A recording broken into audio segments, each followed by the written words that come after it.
नमस्कार साथियों, मेरा नाम है अशोक पांडे और मेरे चैनल जैविद अशोक में आपका स्वागत है। फ्रेंड्स, आज हम इंडियन इकोनॉमी के मॉड्यूल ए में चैप्टर नंबर 8 का एमसीक्यूज करने वाले फ्रेंड्स, जो बुक में दिए गए हैं। तो ये है फ्रेंड्स जो है फॉरेन ट्रेड पॉलिसी यानी FTP, foreign investment and economic development के बारे में चैप्टर हमारा। तो स्टार्ट करेंगे फ्रेंड्स। सो पहला क्वेश्चन है, the foreign trade policy 2015-20 FTP 2015-20 जो आई थी, targeted to increase India's merchandise and service export to dot dot by 2019-20, यानी कि इंडिया का जो गुड्स और सर्विसेज का जो एक्सपोर्ट है उसको बढ़ा करके कितना ले जाने का टारगेट 2019-20 तक रखा गया है इस पॉलिसी के हिसाब से। तो फ्रेंड्स, ये 900 बिलियन जो है डॉलर तक पहुंचाने का टारगेट रखा गया है। 900 बिलियन डॉलर तक पहुंचाने का यहाँ टारगेट रखा गया है। क्वेश्चन नंबर 2 की बात करें, FDI from Pakistan is placed under, जो फॉरेन डायरेक्ट इन्वेस्टमेंट पाकिस्तान से आता है उसको किस रूट के तहत अलाउ किया गया है? ऑटोमेटिकली आ सकता है या गवर्नमेंट के अप्रूवल से आ सकता है? तो फ्रेंड्स, ये गवर्नमेंट रूट से आता है। किससे आता है? गवर्नमेंट का अप्रूवल चाहिए, आरबीआई गवर्नमेंट का अप्रूवल चाहिए होता है, बिना उसके अप्रूवल के नहीं पॉसिबल। ऑटोमेटिक रूट पाकिस्तान से अलाउ नहीं है। अगला क्वेश्चन है, एफडीआई लिमिट कितनी है प्राइवेट बैंकिंग के लिए? प्राइवेट सेक्टर में बैंकिंग के लिए एफडीआई की लिमिट क्या है? तो एफडीआई की लिमिट फ्रेंड्स प्राइवेट सेक्टर के लिए 74% की है। एफडीआई की लिमिट फ्रेंड्स पूछते हैं तो 74% है यहाँ पर। इनमें से कौन सा बिजनेस ऐसा है जो कि प्रोहिबिटेड है? प्रोहिबिटेड है।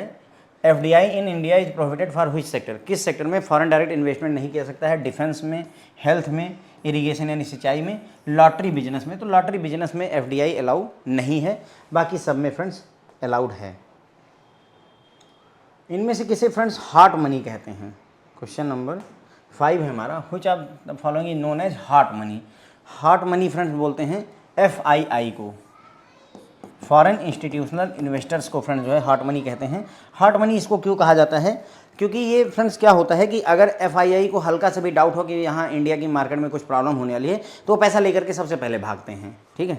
एफडीआई में, फॉरेन डायरेक्ट इन्वेस्टमेंट में क्या होता है कि इन्वेस्ट कर दिया पैसा, काफ़ी समय तक वो वेट करते हैं कि हमारा रिटर्न आएगा। एफआईआई शेयर मार्केट में इन्वेस्टमेंट है, तो शेयर मार्केट में अगर उनको हल्का से भी डाउट हो कि मार्केट गड़बड़ होने वाली है तो तुरंत ही पैसा लेकर के भागने लगते हैं। That's why it is called hot money. Okay. फिर है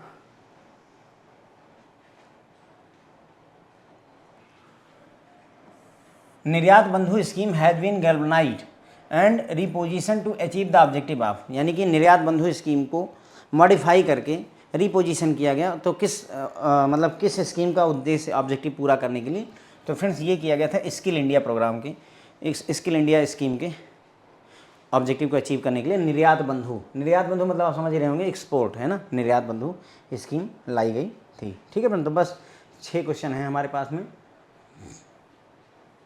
तो अगर हम फिर से इसे एक बार देखें, क्विक रिव्यू करें, तो फॉरेन ट्रेड पॉलिसी 2015-20 के तहत 2019-20 तक जो एक्सपोर्ट है उसको कहाँ तक पहुँचाने का टारगेट है? तो जो एक्सपोर्ट का लेवल है वो फ्रेंड्स 900 बिलियन डॉलर तक पहुँचाने का टारगेट है। कहाँ तक? 900 बिलियन डॉलर तक पहुँचाने का प्रयास है। पाकिस्तान से जो फॉरेन डायरेक्ट इन्वेस्टमेंट आता है फ्रेंड्स, उसको कहाँ रखा गया है? तो फ्रेंड्स, ये गवर्नमेंट रूट में रखा गया है। कहाँ पर रखा गया है? पाकिस्तान से जो भी एफडीआई आएगी वो सरकार के अप्रूवल से ही आएगी, ऑटोमेटिकली नहीं आ सकती है। ओके। अगला क्वेश्चन है कि एफडीआई लिमिट कितनी है प्राइवेट बैंकिंग में? तो FDI limit friends private banking में 74% की रखी गई है। फॉरेन डायरेक्ट इन्वेस्टमेंट प्राइवेट बैंकों में 74% किया जा सकता है। किस सेक्टर में एफडीआई प्रोहिबिटेड है, मना है? तो फ्रेंड्स, ये लॉटरी बिजनेस में मना है। किस में मना है?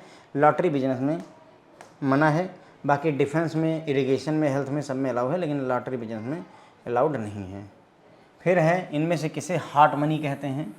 तो इसमें से फ्रेंड्स हॉट मनी एफआईआई को बोलते हैं। फॉरेन इंस्टीट्यूशनल इन्वेस्टर्स का जो पैसा होता है वो हॉट मनी कहलाता है फ्रेंड्स। ओके, क्योंकि वो लेकर के भागने में 2 सेकंड लगाते हैं, इसलिए। निर्यात बंधु स्कीम जो थी उसको मॉडिफाई किया गया ताकि कौन सी स्कीम के ऑब्जेक्टिव को पूरा किया जा सके? तो फ्रेंड्स, ये स्किल इंडिया प्रोग्राम की ऑब्जेक्टिव को पूरा करने के लिए इसको निर्यात बंधु स्कीम को मॉडिफाई किया गया था। ठीक है फ्रेंड, तो बस यहीं पर अपनी ये बात ख़त्म हो जाती है। होप है आपको पसंद आएगा। Thank you so much friends.